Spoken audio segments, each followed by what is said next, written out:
इस वीडियो के अंदर हम रस्ट के दो कंसेप्ट ऑनरशिप और मैच ऑपरेटर इन दोनों को समझेंगे। तो चलिए शुरू करते हैं।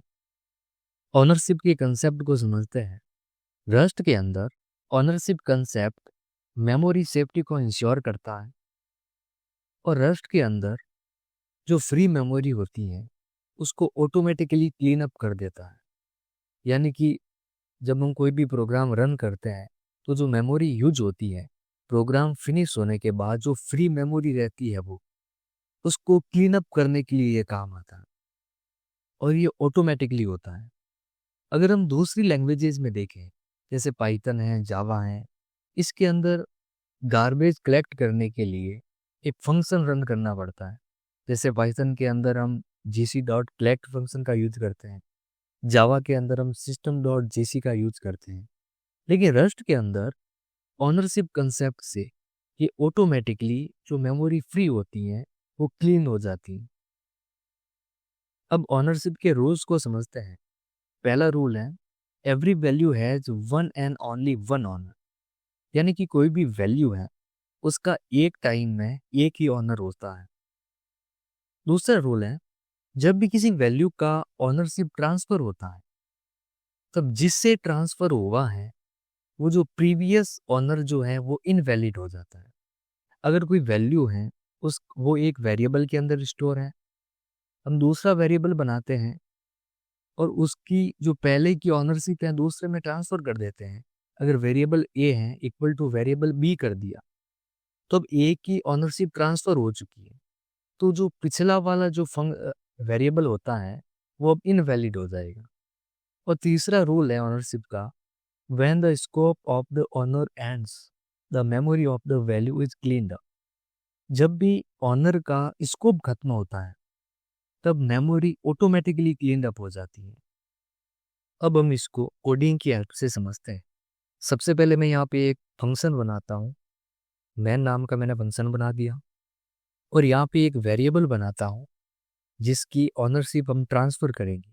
S1 नाम का मैंने वेरिएबल बनाया और इसके अंदर स्ट्रिंग टाइप बना देता हूँ, स्ट्रिंग फ्रॉम।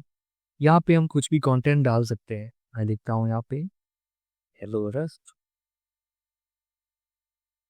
यहाँ पे एक दूसरा वेरिएबल बनाएंगे जिससे S1 से ऑनरशिप ट्रांसफर होगी।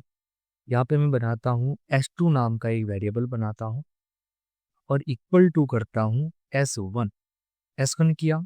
अब क्या हुआ कि जो S1 की ऑनरशिप जो है वो S2 के अंदर ट्रांसफर हो गई। अब हम इसको प्रिंट करवा के देखते हैं। यहाँ पे मैंने लिखा प्रिंट ln और यहाँ पे मैं पास कर देता हूँ S2। अब जो S1 की ऑनरशिप है वो S2 के अंदर ट्रांसफर हो गई है और S1 जो है वो इनवैलिड हो गया है, क्योंकि एक वैल्यू की एक टाइम में एक ही ऑनरशिप हो सकती है। इसको अब रन करके देखते हैं। पहले सेव करते हैं इसको, कंट्रोल एस से सेव किया। अब इसको रन करते हैं, कार्गो रन। और यहाँ पे आउटपुट के अंदर हमारे पास हेलो रस्ट आ गया है। अब हम यहाँ पर अगर S1 को पास करते हैं, इसको भी रन करके देखते हैं, ये हमारे पास एरर देगा क्योंकि ऑनरशिप ट्रांसफर हो चुकी है और S1 इनवैलिड है। एक बार इसको भी टेस्ट करते हैं, कार्गो रन। यहाँ पे हमारे पास एरर आ गया। और एक फंक्शन होता है क्लोन नाम का। क्लोन नेम का एक फंक्शन होता है जिससे ऑनरशिप तो ट्रांसफर नहीं होती है, लेकिन जो आउटपुट होता है, जो भी वैल्यू इनपुट की गई है, इनपुट कह सकते हैं, जो भी वैल्यू डाली गई है वो कॉपी होती है। अगर हम चाहते हैं कि यहाँ पे S1 पास करे तो भी वही सेम आउटपुट आए और S2 पास करे तो भी वही आउटपुट आए, इसके लिए हम यूज कर सकते हैं क्लोन फंक्शन का। क्लोन किया हमने। अब ऑनरशिप ट्रांसफर नहीं हो रही है। यहाँ पे S1 से S2 के अंदर ऑनरशिप ट्रांसफर नहीं होगी। यहाँ पे वैल्यू जो है वो कॉपी हो जाए। अगर हम कंट्रोलर से सेव करके रन करेंगे तो ये S1 भी यहाँ पे आउटपुट देगा, कार्गो रन। अब हमारे पास आ रहा है हेलो रस्ट आ रहा है।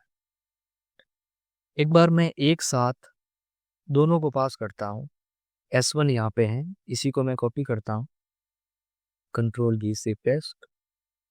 अब अगर यहाँ पे S2 पास करता हूँ, इसको फिर से रन करता हूँ, तो यहाँ पे 2 बार आउटपुट आ रहा है, हमारे पास हेलो रस्ट आ रहा है। ऑनरशिप जब भी ट्रांसफर करते हैं तब जिससे ट्रांसफर हुई है वो इनवैलिड होता है, लेकिन जब हम क्लोन फंक्शन का यूज करते हैं, इससे हम बिना ऑनरशिप ट्रांसफर किए जो भी वैल्यू होती है उसको कॉपी कर सकते हैं। अब हम मैसेज को समझते हैं। रस्ट के अंदर मैसेज एक कंट्रोल फ्लो ऑपरेटर होता है, जैसे कि बाकी लैंग्वेजों के अंदर, सी के अंदर, C++ के अंदर, जावा के अंदर जो स्विच स्टेटमेंट होता है, उसी तरह से मैच रस्ट के अंदर एक ऑपरेटर होता है। इसका यूज कोड के अंदर अलग अलग वैल्यूज को चेक करने के लिए होता है और कोड के अकॉर्डिंग वो रिजल्ट देता है। इसे कोडिंग से समझते हैं। सबसे पहले मैं यहाँ पे एक फंक्शन बनाता हूँ, फंक्शन मैन, और यहाँ पे एक वेरिएबल बनाता हूँ। मैंने यहाँ पे नंबर नाम का एक वेरिएबल बनाया और इसके अंदर एक वैल्यू पास करता हूँ 3। अब यहाँ पे हम मैच ऑपरेटर लिखेंगे, मैच नंबर। यहाँ पे 3 वैल्यू पास की गई थी, तो कुछ वैल्यू डाल दें यहाँ पे। 1 इक्वल टू, अगर वैल्यू 1 की इक्वल टू है, अगर मैच हो जाती है, तो यहाँ पे प्रिंट करवाएंगे, प्रिंट ln। यहाँ पे डाल देते हैं माई नेम इज जेठाराम। अब मैं इसी स्टेटमेंट को कॉपी करता हूँ और इसे 2-3 बार पेस्ट कर देता हूँ।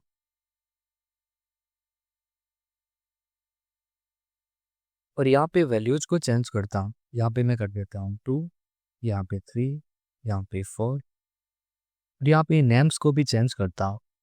यहाँ पे हम डाल देते हैं जैसे कुछ भी, यहाँ पे डाल दें अभिनव, यहाँ पे डाल देता हूँ मैं दीपिका,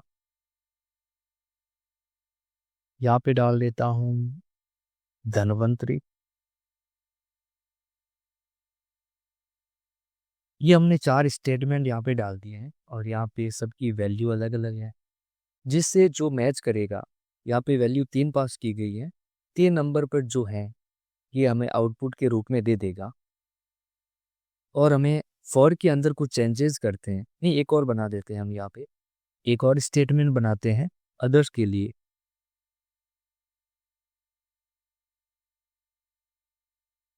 और यहाँ पे हम कंटेंट को चेंज करते हैं, यहाँ पे हम डाल देते हैं इनवैलिड नंबर, और यहाँ से हम वैल्यू को हटाते हैं, यहाँ पे हम लगाएंगे अंडरस्कोर। अब इसको रन करके देखते हैं। कंट्रोल एस से सेव किया, कार को रन, और यहाँ पे हमारे पास जो 3 नंबर पर 3 वैल्यू पर जो था, जो कंटेंट था, वो हमें आउटपुट मिल गया है, माय नेम इज दीपिका। अगर हम यहाँ पे वैल्यू चेंज करते हैं, जैसे कि मैं यहाँ पे 2 कर देता हूँ,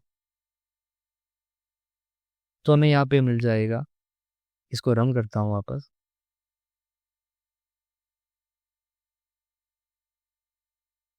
हमने सेव नहीं किया था शायद, वापस से सेव करता हूँ इसको, यहाँ पे वापस रन करता हूँ, कार को रन,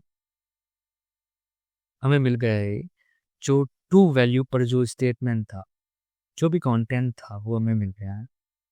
एक और ट्राई करते हैं, यहाँ पे कुछ अदर्स वैल्यू डाल देता हूँ जो हमने लिखी नहीं है, जैसे कि 6 डालता हूँ यहाँ पे, तब हमारे पास आ जाएगा इनवैलिड नंबर। इसको रन करते हैं, कार को रन, हमारे पास आ गया है इनवैलिड नंबर।